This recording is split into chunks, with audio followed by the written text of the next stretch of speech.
Konnichiwa! Minasan genki desu ka? How are you doing? So in Japan, we are coming to the end of Golden Week. Today is actually the last day of Golden Week, and I have had a wonderful, wonderful Golden Week, just enjoying traveling and spending time with friends and you know, not doing any of the cleaning I plan to do. But I've enjoyed just, yeah, spending time with people, spending time exploring places on my own. It's been a lot of fun, which is something that I really needed these last couple, probably months. I have not been in the happiest of moods the last couple of months, so it was a real pick-me-upper kind of thing. It was really great. So I started off my Golden Week in Kyoto. I went there for 4 days by myself. I usually go there by myself anyways because I just love to travel on my own and just spend time thinking or, you know, seeing places and just enjoying going places.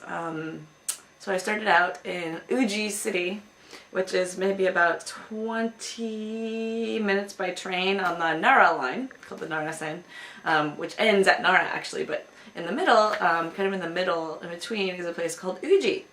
And it is the setting for the at least 10 chapters at the end of the tale of Genji, or the Genji Monogatari. And that setting is for, that part of the book is about Genji's son, actually, not Genji himself. But it's set in that area, so there's lots of references and, you know, to the tale of Genji throughout the city, and also there's a very, very, very old kind of a temple there called Byodo-in, and it's like 1,000 years old. And it's really, you go there and it's just like, wow, this building is really old. Like the paint is all gone and you can tell the wood has really been worn through the years. But it's amazing, actually an amazing temple to go to. I enjoyed going there very much. So also, the city is also known for tea, especially green tea. So I walked down this, you know, little shotengai or street, shopping street, and had some matcha ice cream. And on top of, usually you get matcha ice cream and it's just ice cream. But in Uji City, they put powdered matcha, powdered green tea on top of the ice cream. And so it makes the taste even kind of deeper. Ajimoto fukaku ni narimasu. It was very, very good. So I suggest if you go to Uji, try some green tea ice cream with the green tea powder sprinkled on top. It was quite yummy. So then I walked around Uji City for that day. Then the next day I went to a place called Fushimi, which is also on the Nara line, but only about maybe 10 minutes or so outside of the city. And that is a place where I actually went the first time I came to Japan 13 years ago for a summer school program, which was a lot of fun. So it was kind of a natsukashi or a memorable kind of a trip. So I went to the Fushimi Inari Taisha, which is a large Shinto shrine. And they have a mountain hiking course in the back. So I went to the shrine itself, and then I did the mountain course, which usually is supposed to take about 2 hours. But I took a side route off the mountain somewhere, and I got a little bit lost, you know, taking the road less traveled. I got a little bit lost, but not too lost. I had a map with me, and made my way to another part, the next station actually next to Fushimi, which is Tofukuji. Which has other temples that I have never been to before, which was really a lot of fun to see some new temples. So, you know, getting lost, you can discover new things, and it's a lot of fun. So I went to Senryuji and Tofukuji, which are these other temples, and it was just amazing, a lot of fun. Then the next day I went to Arashiyama, and they have a lot of temples kind of in the mountain area there. They have Tenryuji, which has a big dragon painting, which is really cool. And then just a chain of temples that are, some are Seikaisan or UNESCO World Heritage Sites.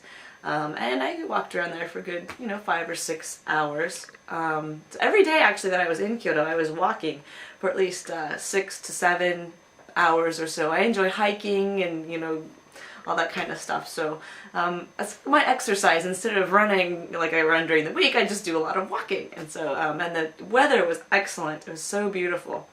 So the third day, as I said, I went to Arashiyama, hiking around the temples there. And there's one temple in particular in the Saga Arashiyama area called Takeguchi-dera.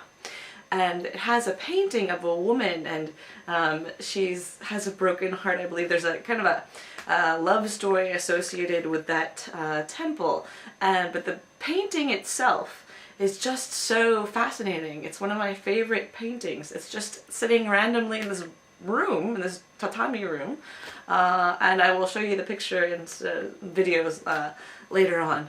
But I just love this picture, and the reason actually I went back to this area again, because I wanted to see that picture. It's like the picture was the reason I went. I don't know why, but it's just a fascinating picture. I just can sit and look at it for quite a while. But and also I hiked around the area because there are several temples there that are just so interesting to me. And you'll see pictures of them when I make videos of them. And then the last day, which was the third, and was the beginning of Golden Week, actually the 4-day holiday.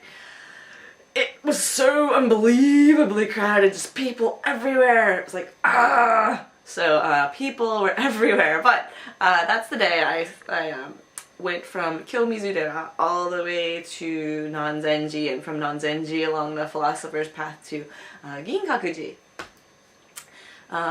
So it was really, really hot. I got really, really sunburned, but I don't care. So, but it's just, I love that stroll along the Philosopher's Path and along those string of temples there. You don't have to use any transportation. I used the transportation to get to Kyomizu-dera, but from there I went to Kyomizu-dera, and you just keep, I have a little map, and it's so simple to get around Kyoto. It's pretty much outlined in a grid, so it's not really that difficult to get lost. So I just walked along there and enjoyed going to the temples that I go to and the Philosopher's Path, and grabbing little snacks here and there. And it was really fun. Then I got to Ginkakuji, and I decided to actually go into the temple because I hadn't been to Ginkakuji in a couple years. And they're actually restoring Ginkakuji, which is the silver pavilion. There's the gold pavilion, which is Kinkakuji, right? But they're restoring the silver pavilion, which is actually not silver because the guy ran out of money and couldn't put silver on it. But anyways, it's actually just a brown wooden structure. But they are redoing it because they need to, restore it. So there's this big white tent around it, but the garden is quite beautiful, so I got, but it was so unbelievable. I've never seen Ginkakuji that crowded, and couldn't even move. There's people everywhere. But then that afternoon, I came back to Tokyo. The next day I worked. I have private students that I teach often on weekends, which is why I don't get to enjoy time with friends on weekends very much. So that's why I've enjoyed this Golden Week a lot, because the next day, actually yesterday,